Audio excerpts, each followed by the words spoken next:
Today we're taking a first look at the Gyakusou Turbo.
.1 miles, 7 minutes, 53 seconds per mile in the Pegasus 35 Turbo Gyakusou edition.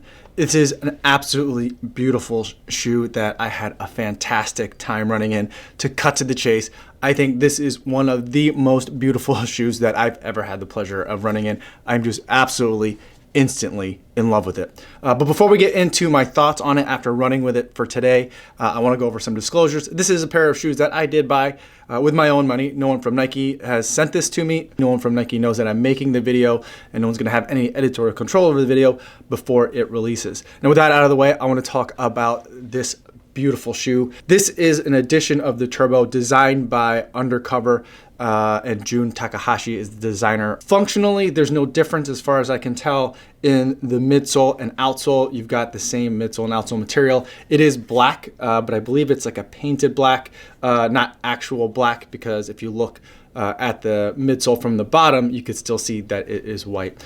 Now, the first thing that I will get out of the way is the sizing.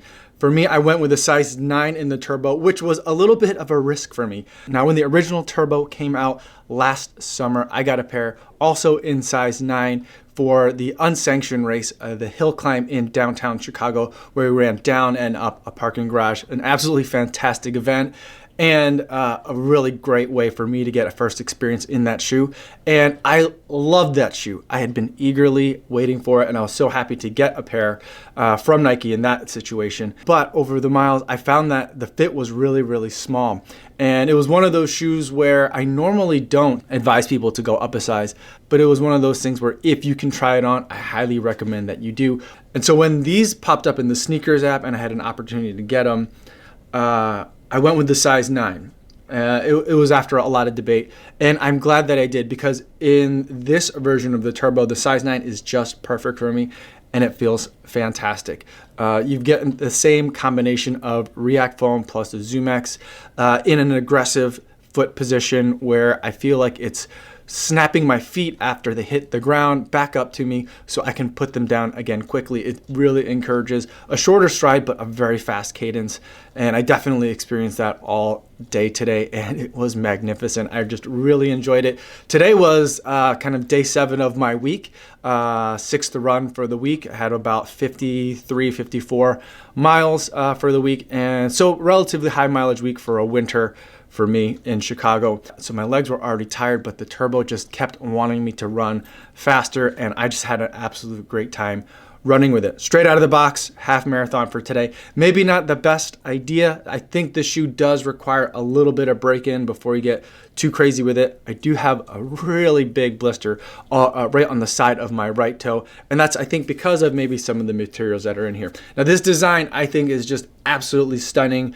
This is where all the story is. Functionally, I don't think that there's too much different than the regular turbo, except for two main things. One is the lacing system. If you've seen the Shield version of shoes, that's probably where you've seen these before. I know that Nike introduced them before that, but the big rollout was in the Shield edition shoes for this year. And this takes that idea and takes it another step further. So rather than tying shoes, you're gonna be tightening them and then cinching down the clasp up at the top of the shoe. It works for me. I felt like I had a little bit of a hard time getting locked down in the heel. It almost felt like the shoe was a bit too big because I couldn't get a really strong sense of lockdown no matter what I did with this. Ultimately, it didn't really cause a problem when I was running. I was still able to go at a moderate to moderate hard pace today. No problems at all. But for those of you who are a little bit unnerved by loose feel in the heel area, you're definitely going to feel that here. And there's not a way to add like another eyelet for lacing. So that's just something to keep in mind. The other story is in the cage that kind of wraps around your foot. And so in the regular turbo, it was more of a lace-based system, which reminded me quite a bit of kind of like the way that the laces were creating like almost like a truss type of system in the Pegasus 32s and 33s. I know after that they still had it, they just buried it underneath a layer of material, but you could see it really prominently in the Pegasus 32s, if I remember correctly. And it's kind of got the same idea here, except for in the turbo where it still had lacing, this has a different kind of cage, one that looks exactly like the one that was in the Zoomfly, the SP versions, and also that's in the Vapor Max for 2019, where it's a stretchy material, but instead of being laces, it is spread out a little bit more, so you have, I think, a better, wider distribution across your foot. I think that's the idea, and that's the same thing that they've got through here. The way that the materials work, this looks exactly like what I would dream that next year's Shield Edition shoes look like. I just love the colors. I love the patterns. To me, this screams utility, and I love that about this shoe. And I'm hoping that this design language gets passed through to the Shield Edition for winter 2019. But for here, it's actually not a winterized shoe, even though it was released in March. And the black material here is very breathable. It's just a single layer mesh, very comfortable, but allows a tremendous amount of air in. Today's run was 25 degrees Fahrenheit, so my feet were definitely cold. They were cold through most of the run, and there was just no way around that. On top of that, this gold material, I would call it more of like an old gold color. If it's darker, it looks orange. When it's brighter, it looks yellow. I think the official color name is Gold Dart. Is another layer of material on top of the black material is what it seems to be. And that's not as breathable, but there's so much air that's ramming through these shoes that you're not gonna really notice a problem there. On the tongue, you also have that single layer of the black mesh with what feels like kind of like a microfiber material that is providing some support. Again, a lot like the Zoomfly SP, which Jun Takahashi did do a couple of editions of Zoomfly SP collabs, so I'm guessing that he's very familiar with a lot of the materials. Now on top, there's kind of like a third layer of materials as well, and that's around the toe box. And this is this gray material. It's more like a traditional sneaker material. It's on the toe box, and you'll also find it on the heel. I didn't really notice it on the heel. The heel felt exactly the same to me, except it was a little bit looser in this edition than in the traditional one because of, I think, the lacing system. And in the toe box, I did feel it, and this is where I got the blister, is right around here where there's that extra layer of material. Now compared to the original turbo, where I felt like the toe box was so shallow, it got to the point where I was taking out the insole in order to be able to run, just to give myself that much more room. In this turbo, the toe box sizing is just right. I just had a little bit of an issue right here. The only other part that I had an issue was, I think because of the way that this lacing system is a little bit different, there's something that's a little bit harder over here. And as you walk, I felt pressure on the top of my foot right here, and it seemed like it was going to be a problem just walking around. Once I started running, that completely disappeared and it wasn't an issue. But that's something to keep in mind if you are going to go to a store and try this on and check that out. You'll feel a lot of tension and pressure as you're taking a step right on the top of your foot, but running wise, it wasn't an issue for me.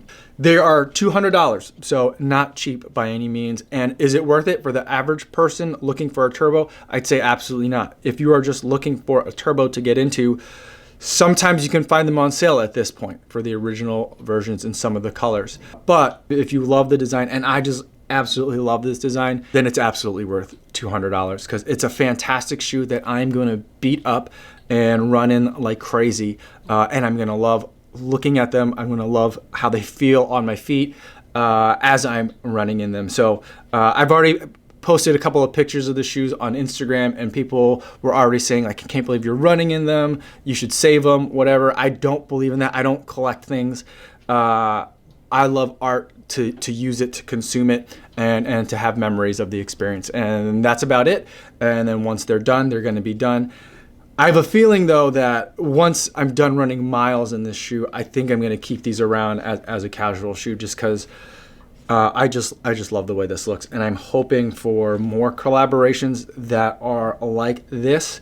What's amazing to me is that at the time that I was running in the shoe and filming this video, there was still stock available. So it's not like a shoe that has sold out, that has been scooped up by the bots and the other hype beasts that are out there. You can still get this shoe, and to me, that's even better. That it is something that I can have such a strong reaction to and not have to pay, like twice retail in order to get my hands on a pair. So I'm absolutely loving it. It's not for everyone, but this is definitely for me. It's just beautiful. I love it. This is a good shoe. I just can't wait to run some more in it.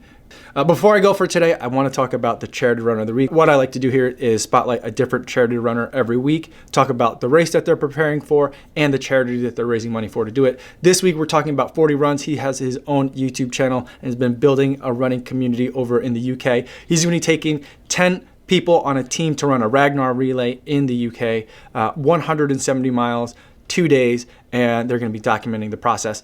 The charity that they're raising money for is Teens Unite in the UK, and that is an organization that is providing social and emotional support for teens who have been afflicted by cancer. And they do that by providing workshops, activity days, and residential trips where teens can meet others in a similar situation and avoid the strong potential for ostracization and isolation that could come with a diagnosis that's so life-changing.